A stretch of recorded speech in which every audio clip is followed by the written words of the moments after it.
Hello everyone, मेरा नाम अभिषेक गुप्ता है और आप देख रहे हैं only for government jobs. Guys, आज हमारा जो करंट अफेयर सीरीज का पार्ट 13 है, इसमें हम आज जैन की जो साइट्स है ना, इंपॉर्टेंट साइट्स जैन से रिलेटेड, वो भी डिस्कस करेंगे। लास्ट वीडियो में हमने बुद्धिस्ट की जो भी इंपॉर्टेंट साइट्स थी वो डिस्कस की थी। अगर आपने नहीं देखा है तो प्ले लिस्ट में जाकर एक बार वो वीडियो देख लें, और बाकी करंट अफेयर की सीरीज भी नहीं देखी है तो आप देख लें, क्योंकि अभी स्टार्ट हुई है। 12 लेक्चर्स हुए हैं, ज़्यादा हो जाएंगे तो दिक्कत आएगी आपको। अभी आप देख लोगे तो देख लोगे, ठीक है।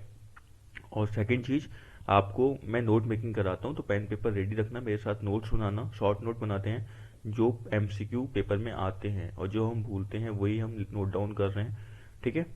चलो, आज का कोटेशन है, it is health that is real wealth, not pieces of gold and silver, Gandhi.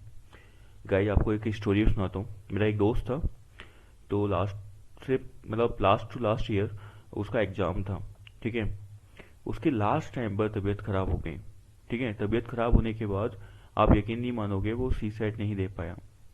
पहला पेपर तो उसका हो गया, पर सी सेट नहीं दे पाया क्योंकि सी सेट तक ज़्यादा तबीयत खराब हो चुकी थी। क्योंकि आप पहले पेपर में तो चलो इफिशियंसी हो जाएगी, 2 घंटे बैठना है, उसके बाद 2 घंटे फिर बैठना है, तो वो उससे नहीं हो पाया था, उसका पूरा साल खराब हुआ। तो मेन कल्प्रिट कौन था यहाँ? मेन क्या प्रॉब्लम आई? तो हेल्थ का इशू आया, है ना। आप, हेल्थ मेन है। हम क्या करते हैं प्रिपरेशन के दौरान? रैंडम चीज़ें खा रहे हैं, फास्ट फूड खा रहे हैं, पर आप याद रखो, आप ब्रेन से काम कर रहे हो, आपका फिजिकल वर्क नहीं है। और ब्रेन आपका अच्छी डाइट मांगता है। अच्छी डाइट मतलब प्रॉपर न्यूट्रिशन होने चाहिए, उसका जो कंपोजिशन है ना वो प्रॉपर होना चाहिए, जिसमें प्रोटीन्स भी हो, डाइट हो, फाइबर हो, है ना, सारी चीज़ें होनी चाहिए कुल मिला के, मिनरल्स वगैरह सब कुछ। तो अपनी प्रॉपर डाइट लें, प्रॉपर नींद लें, क्योंकि पेपर में इफ़िशियंसी उसकी ही अच्छी होती है जिसकी मेंटल एबिलिटी अच्छी होती है ना, बॉडी रेस्ट में होती है, गुड पोजीशन में होती है, ना कि थकान हो रही है, नींद नहीं आ रही है प्रॉपर, वो सब। चलो, स्टार्ट करते हैं आज का। तो आज हमको दो चीज़ें याद पढ़नी है, एक जैन से रिलेटेड जो इम्पोर्टेंट साइट्स हैं, और करंट अफेयर का पार्ट 13। पेन पेपर रेडी रखना गाइज, लेट्स स्टार्ट। अब पहला जो आपका जैन साइट थी जो न्यूज में थी, वो पावापुरी थी। तो पावापुरी आपकी कहाँ पर है, पहले तो याद रखना है, तो बिहार में, ठीक है। सेकंड, इसमें पावापुरी में एक चीज़ और इम्पोर्टेंट है कि ये लास्ट तीर्थंकर कौन थे? महावीर, ठीक है। इतना तो सबको पता है। तो इनका क्रीमेशन यहाँ हुआ था, ठीक है। क्रीमेटेड हुए थे हेयर, क्रीमेटेड हेयर, अंतिम जो संस्कार होता है ना उनका यहाँ हुआ था। तो ये इम्पोर्टेंट है थोड़ा। सेकंड आपकी जो न्यूज में है, वो शिखर जी। शिखर जी तो आपने सुना होगा, बहुत ज़्यादा इम्पोर्टेंट प्लेस है आपका जैनिज्म में। तो ये किससे रिलेटेड है? पारसनाथ, पहले तो। सेकंड, ये है कहाँ? तो झारखंड में है। यूपीएससी ने 2-3 बार ऐसे क्वेश्चंस पूछ लिए हैं डायरेक्ट आपको मैच द फॉलोइंग में, इसलिए आपको ये याद रखना है, ठीक है। तो हमें दो चीज़ याद रखनी है, झारखंड में पारसनाथ से रिलेटेड है। थर्ड आपकी इनकी इम्पोर्टेंट साइट जो है, श्रवण बेलगोला, ये तो सबको पता होगा। यहाँ बाहुबली की इमेज है ना, लॉर्ड बाहुबली की। ये कर्नाटका में है, पहला। और सेकंड, यहाँ पर जो स्टैचू है, बहुत बड़ा स्टैचू है, तो वो लॉर्ड बाहुबली का है, लॉर्ड बाहुबली। इसके अलावा फोर्थ आपकी जो इम्पोर्टेंट साइट है, नोट मेकिंग करते जाना गाइज, हमें याद नहीं रहता है। हम सोचते तो है हमारे ब्रेन को सब याद रहता है, पर नहीं रहता। 52 गज। तो 52 गज कहाँ पे है ये? एमपी में, एमपी में, ठीक है। इतना ही याद रखना है, क्योंकि एमसीक्यू में आपका यही मेन क्लिक होगा, जो आप और भूलोगे भी यही। उदयगिरी एंड, ये बहुत इंपॉर्टेंट है और हर साल न्यूज में रहता है। खंडगिरी कैप्स, अभी क्या है, आर्कोलॉजिकल सर्वे ऑफ इंडिया है ना, वो इम्पोर्टेंट साइट्स में अभी वर्क करता रहता है, इसलिए न्यूज में आती रहती है। ये कहाँ पे, पहले तो याद रखना, उड़ीसा। सेकंड, इसमें आप कुछ आपने नाम सुने हो तो, रानी गुफा, और सेकंड गुफा में शायद एम आएगा, ठीक है, गणेश गुफा, गुफा, हाथी गुफा। तो ये शब्द जो है ना, हाथी गुफा, गणेश गुफा, रानी गुफा, ये किनसे रिलेटेड हैं? तो याद रखना, उदयगिरी और खंडगिरी केव्स। ये कहाँ मिलती है? आपकी उड़ीसा में, ठीक है। 6 आपका, अभी आपके ब्रॉन्ज स्टैचू मिले थे, है ना, तो वो कहाँ कहाँ मिले थे? तो याद रखना, चौसा, बिहार में। सेकंड, ब्रॉन्ज स्टैचू जैन से रिलेटेड थे।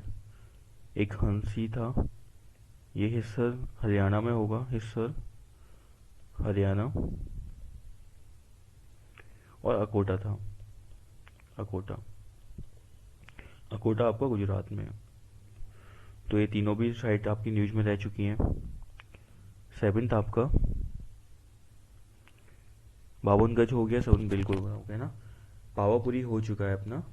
तो आप लिख लीजिए, अब मांगी तुंगी एक जगह थी महाराष्ट्र में, मांगी तुंगी, ये पहले तो है कहाँ पर? तो ये महाराष्ट्र में है, ठीक है।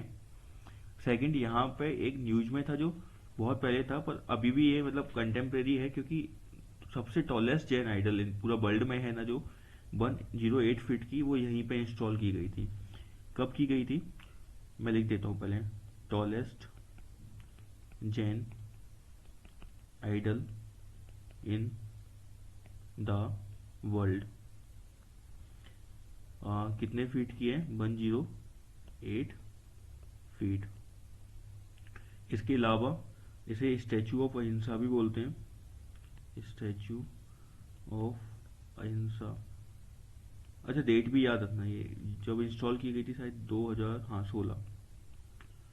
2016 में की गई थी। स्टैचू ऑफ अहिंसा बोलते हैं, टॉलेस्ट है, 108 की है। कहाँ पर? मांगी तुंगी, महाराष्ट्र में। चलो करंट अफेयर स्टार्ट करते हैं, ठीक है। जैन की मोस्टली जो इम्पोर्टेंट साइट्स थी वो यही हैं जो न्यूज में थी। वैसे तो साइट्स बहुत सारी हैं, पर वो पूरी हमें पढ़नी नहीं है। 8 आपका करंट अफेयर में पहला एक स्पेशल लीव पिटीशन था, स्पेशल लीव पिटीशन। तो हमें क्या याद रखना है? पहला कि ये किस उसमें है, आर्टिकल में, ठीक है। तो आर्टिकल 136 है इससे रिलेटेड, स्पेशल लीव पिटीशन। तो ये कौन करता है? सुप्रीम कोर्ट करता है, ठीक है।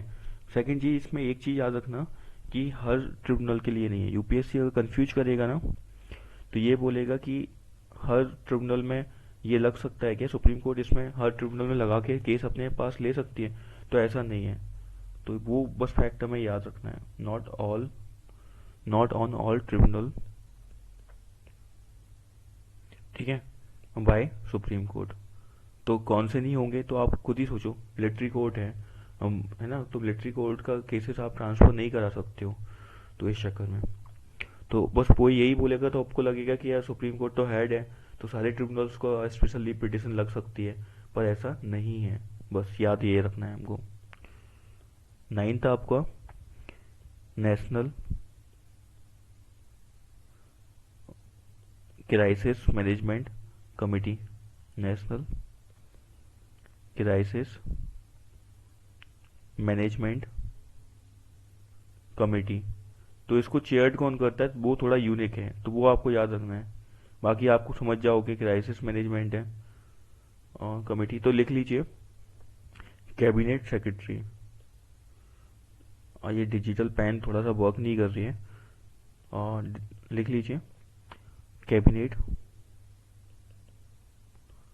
सेक्रेटरी। अगर कंफ्यूज करेगा तो इतने में ही करेगा यूपीएससी। आपका 10th है ना, 10th आपका जिबूती कोड ऑफ कंडक्ट किससे रिलेटेड है? जिबूती कोड ऑफ कंडक्ट, तो ये पायरेसी से रिलेटेड है, पायरेसी। बस, इससे ज़्यादा हमें जानना नहीं है। इसमें एक चीज़ और जान सकते थे, इंडिया ऑब्जर्वर है। इंडिया क्या है? ऑब्जर्वर है।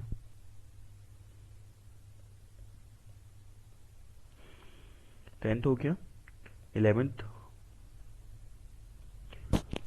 अच्छा, सरिका और रणथंभौर जो टाइगर रिजर्व है न्यूज में है, पता है आपको कहाँ से है? पता है तो कमेंट में बताएं। 11th लिख लीजिए आप तो। Operation digital board. तो ये पहले तो आप मिनिस्ट्री याद रखना, तो बाय HRD मिनिस्ट्री, ठीक है। सेकंड आपसे पूछेगा तो इसमें ये पूछ सकता है, इसका ऑब्जेक्टिव जो वर्क करेगा ना क्या है, तो one digital board every government schools. कब तक? बाय 2022। अपने पास वाले स्कूल में जाके देखना लग गया कि नहीं लगा। सृजन पोर्टल, तो ये किससे रिलेटेड है? आपका डिफेंस टेक्नोलॉजी में इंडियनाइजेशन के रिलेटेड एक पोर्टल बनाया है ना, Indianisation of defence portal. 14th आपका, सॉरी 13th आपका अभी नॉन कॉन्फिडेंस मोशन का न्यूज में था ना, नॉन कॉन्फिडेंस मोशन। तो हमें एक चीज हमेशा याद रखनी है, जो हम भूलेंगे कि ये राज्यसभा में इंट्रोड्यूस नहीं होता है और पास भी नहीं होता है, ठीक है, ओनली लोकसभा। बाकी आपको पता है नो कॉन्फिडेंस मतलब कॉन्फिडेंस नहीं है, ठीक है। 14th आपका, इसको अलग से लिख लेते हैं, ये थोड़ा सा बड़ा हो जाएगा। 14th आपका चाइल्ड लेबर एक्ट कब आया था? 2017 में। इसमें क्या कहा गया है हमें वो याद रखना है कि आप मैक्सिमम किसी बच्चे से कितना काम करा सकते हो, 5 आवर्स, ठीक है। ये पूरे दिन में है, अगर वन टाइम में कराना है तो not more than 3 hours, not more than 3 hours without rest, ठीक है।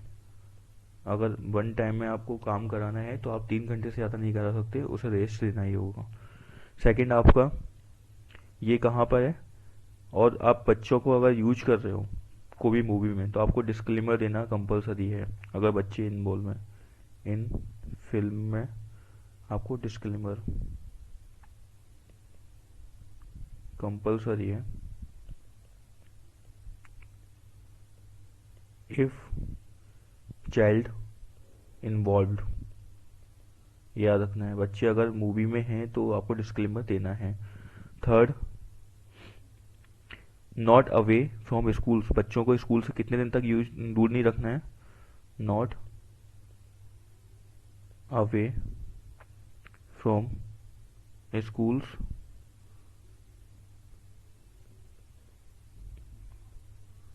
कितने दिन, 27 डेज, याद रखना। 27 दिन से ज़्यादा आप बच्चों को स्कूल से दूर नहीं रखते हो, ठीक है। और एक चीज़ और, वो थोड़ा यूनिक है, क्या कि 20% जिनकी जो इनकम होगी ना, किस फॉर्म में होगी, fix deposit, fix deposit FD कराते हैं ना, तो वो जिससे वो फ्यूचर में यूज कर पाए आगे चल के, क्योंकि वो बच्चे हैं उस समय तो उन्हें पता नहीं है उनका रियल मतलब अब पैसा किस चीज़ में इन्वेस्ट करना है, कहाँ खर्च करना है, फिक्स डिपॉजिट फॉर्म में, ठीक है। 14th हो गया। 15th आपका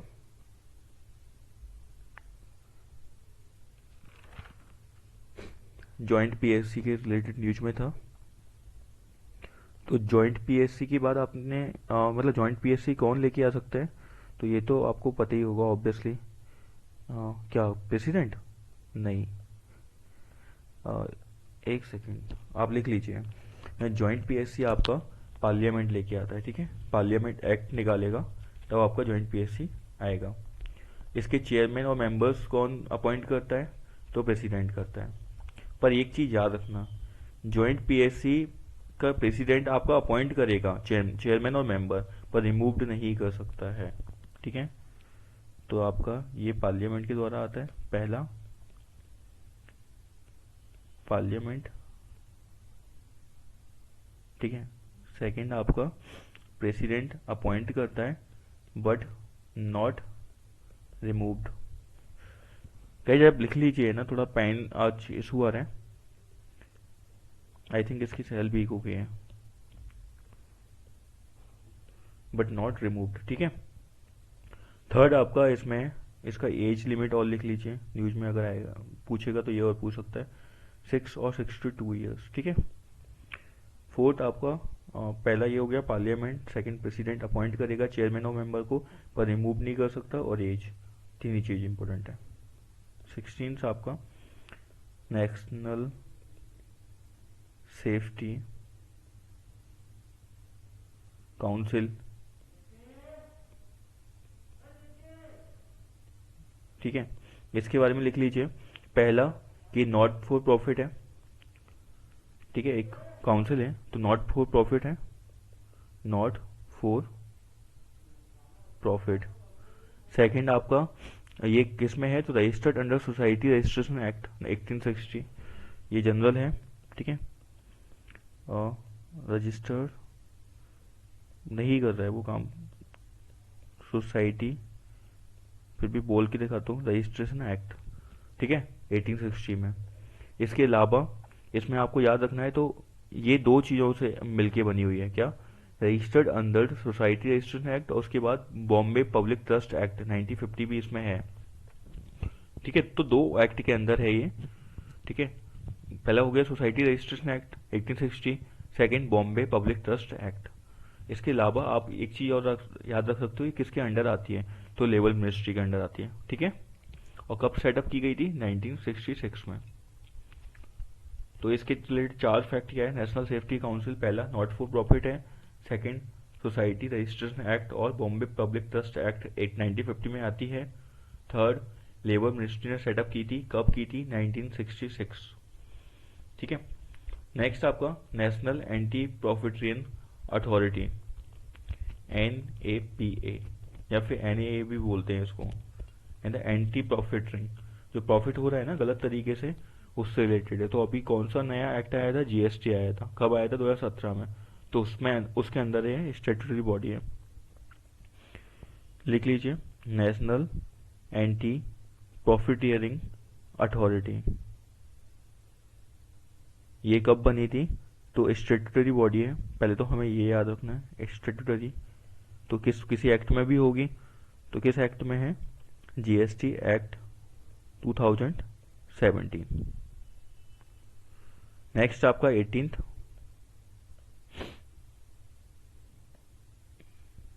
NGT, तो NGT के बारे में हम पहले से पढ़ चुके हैं, पर हमें दो चीज और याद रखनी है। मैं बोल रहा था ना कि हम फैक्ट ऐड होते जाएंगे, तो क्या, इंडिया थर्ड कंट्री है, डेली न्यूज में कुछ नया आ रहा है तो उसे ऐड करते जाओ, थर्ड कंट्री है जिसने NGT बनाया था, फर्स्ट नहीं है ना। फर्स्ट पे कौन है, ऑस्ट्रेलिया, सेकंड पे कौन है, न्यूजीलैंड, ठीक है। तो इंडिया का थर्ड कंट्री है, और इससे अगेंस्ट आपको जाना है तो एक चीज याद रखना, हाई कोर्ट नहीं है, सुप्रीम कोर्ट में जाओगे, क्योंकि NGT बहुत बड़े काम होते हैं आपका ग्रीन, और मतलब कि कोई भी इकोनॉमी इन्वायरमेंट से रिलेटेड है, तो इन्वायरमेंट के सेक्टर में आपको जल्दी जल्दी आपको उसके वो चाहिए रिजोल्यूशंस, तो आप उसके अगेंस्ट में अगर आपने PIL डाल रखी है तो वो तो केसेस पेंडिंग होते जाएंगे, तो इससे रिलेटेड आप हाई कोर्ट में नहीं जाओगे, डायरेक्ट सुप्रीम कोर्ट में जाओगे, पर विद इन 90 डेज, ये याद रखना है, 90 डेज। नेक्स्ट आपका जो HSRC है, ह्यूमन राइट्स कमीशन है ना, तो आपका एक नेशनल लेवल पर होता है, एक स्टेट लेवल पर होता है। तो स्टेट लेवल पर उसे अपॉइंट कौन करेगा, गवर्नर करेगा ऑब्वियसली, है ना, पर वो रिमूव्ड नहीं कर सकता, रिमूव कौन करेगा, प्रेसिडेंट। 19th आपका SHRC, अपॉइंट कौन करेगा, गवर्नर, रिमूव्ड कौन करेगा, प्रेसिडेंट, और पावर इसके पास क्या है, सिविल कोड की। तीन चीजें जो हमें जाननी थी, ठीक है। अच्छा, इसमें एक कैग को और याद रखना, कैग की एज याद रखना, क्योंकि अभी यह क्या हुआ है, ह्यूमन राइट्स कमीशन की एज चेंज की है ना, 70 ईयर्स तक हो गई है। तो कैग की एज कितनी है वो याद रखना, दोनों की अलग अलग है। तो इसकी क्या है, 6 और 65 ईयर्स, 6 और 65 ईयर्स। पेन काम नहीं कर रही है, आप लिख लीजिए, बस ये एज याद रखना। अब एक चीज़ और, 19 तो क्या ना, 20 लिखिए। एलोरा कैब्स है, तो एलोरा कैब्स आपको ट्रिपल स्टोरी भी मिल जाती हैं, 3 मंजिल तक की मिल जाती हैं, पर अजंता में आपको डबल स्टोरी मिलता है। ठीक है। और एक चीज़ और, कि दोनों महाराष्ट्र में है। एलोरा में आपको बुद्धिज्म मिल जाएगा, जैनिज्म मिल जाएगा, हिंदू मिल जाएगा, पर ऐसा अजंता में नहीं है। तो क्या, एलोरा कैब्स ट्रिपल स्टोरी है, अजंता डबल स्टोरी है, 2 मंजिल की है ना। दोनों महाराष्ट्र में है। एलोरा 34 है, 34 में आपको बुद्धिज्म मिल जाएगा, जैनिज्म मिल जाएगा, हिंदुज्म भी मिल जाएगा, मतलब एलोरा में तीनों वैरायटी मिल जाएंगी आपको। ठीक है, 20 था ये, तो ये हो गया हमारा। तो आज के लिए इतना ही, क्योंकि वो काम नहीं कर रहा है, तो मैं सोच तो रहा था आपको कुछ और चीज़ें फैक्ट बताने थे, वो बहुत ज़्यादा इंपॉर्टेंट है, पर मैं अलग से एक वीडियो में कंपाइल कर दूंगा। तो नेक्स्ट जो वीडियो मैं बनाऊंगा आज, उसमें आप शिफ्टिंग कल्टीवेशन चल रहा है न्यूज़ में बहुत ज़्यादा, है ना। तो उसके डिफरेंट फॉर्म्स हैं, यूपीएससी पूछ सकता है कि ये शिफ्टिंग कल्टीवेशन का पैटर्न कहाँ यूज किया जाता है, तो अलग अलग नाम है उनके, तो वो नाम हमें पढ़ने हैं।